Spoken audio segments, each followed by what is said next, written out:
Basically an organization that spreads and promotes awareness about African American issues, both locally and globally. That's pretty much what we do. How did you get involved with BSU originally? Well, I think I was a BSU member actually before I even got into UWL, just because I had a friend named Marcus who was in BSU, and he would always call and tell me everything about BSU. But ever since I was a freshman here at UWL, I've been involved with BSU. So. That's good. And you're president. How did you make that decision?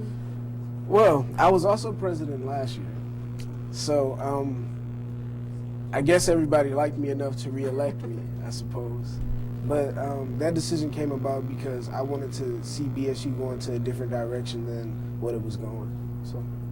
And you're happy with the direction it's going in so far? I'm very happy with the direction it's going in. The two things we pride ourselves on is one, making sure that we don't just celebrate Black History Month in February, that we do an all year round celebration. So we've been putting on events like Eminem Week, which is Martin Luther King and Malcolm X Celebration Week.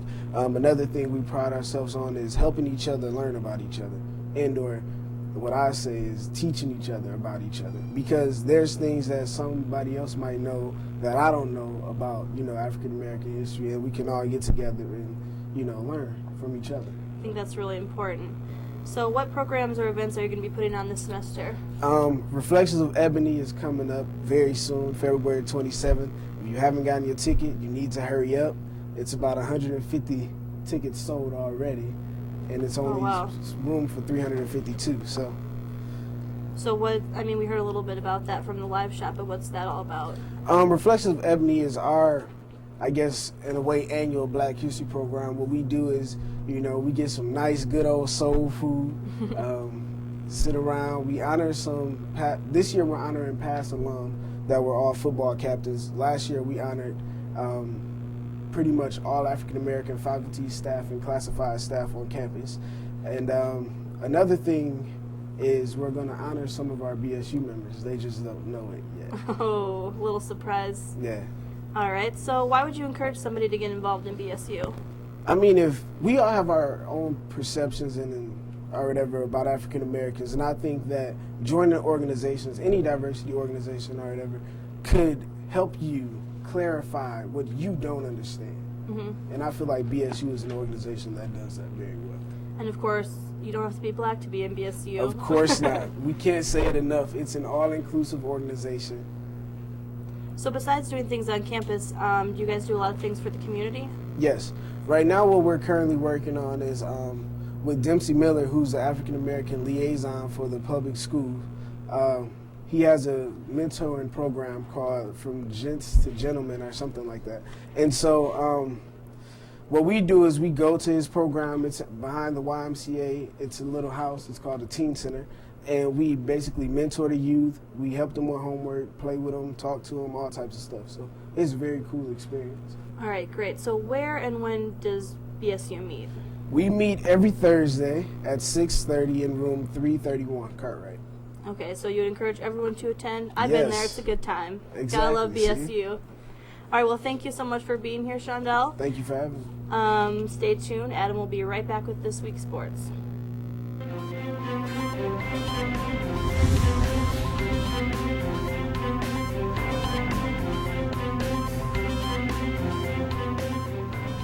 Fact: University of Wisconsin-La Crosse is ranked the #2 college in the Midwest.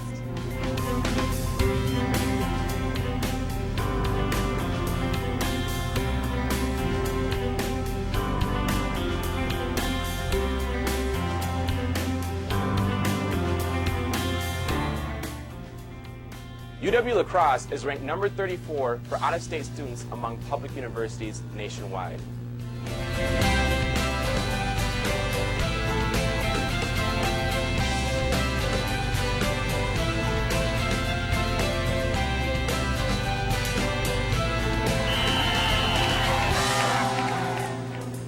UW-La Crosse is ranked as one of the most military-friendly schools in the nation.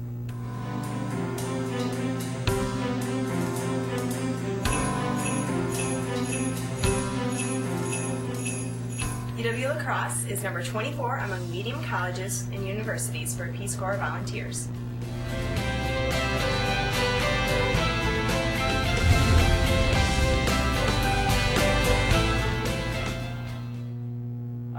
let's just begin sports here right away, and we'll begin sports at the wrestling mat at Mitchell Hall as the number 2 ranked UWL faced off against Lakeland College Friday night. This one wasn't close from the get-go as the Eagles took an early 12-0 lead with pins by Albie McKinney and Adam Shelley. The Wrestling Eagles kept the pedal down and cruised to an easy 55-0 win. The win was the team's second straight shutout following UWL's beatdown of UW Eau Claire last Thursday night.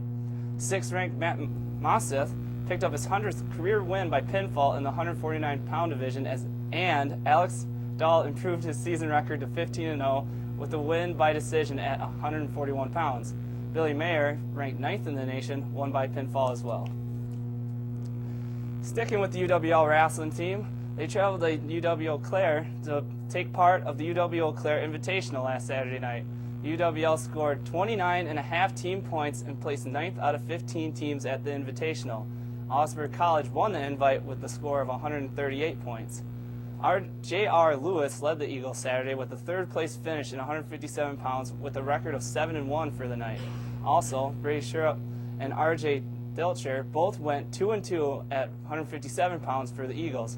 Shurup won a match by major decision and by technical fall, while Dilcher picked up both of his wins by major decision. Other action saw Bobby Dorn go 3-2 and Tyler Ferger wrestle a record of 2-2 at 149 pounds Saturday.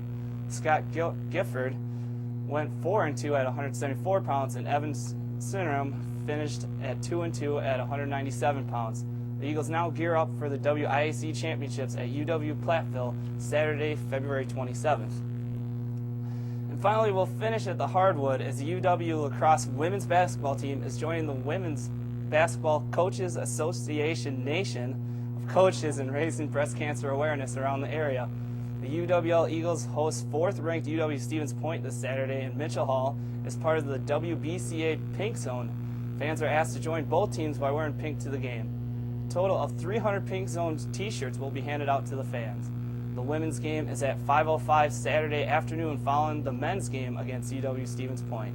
The WBCA began their Pink Zone formally known as Think Pink in 2007 as an initiative to raise breast cancer awareness. In 2010, over 1,800 teams and organizations participated and raised over $1 million and reached more than 900,000 fans.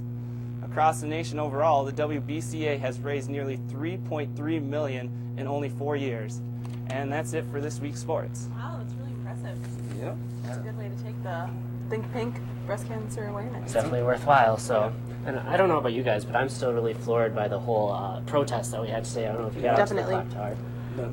My class didn't get to do it. My entire English class got up and left and went to the clock tower, which I think it's really important for Scott Walker to see that. Yeah, So, yeah, I was just impressed. It sends a strong message to him. definitely. Yeah. Hopefully it gets through. Glad I didn't have a class, so I was able to be out there and see it. So it's crazy rallying. So.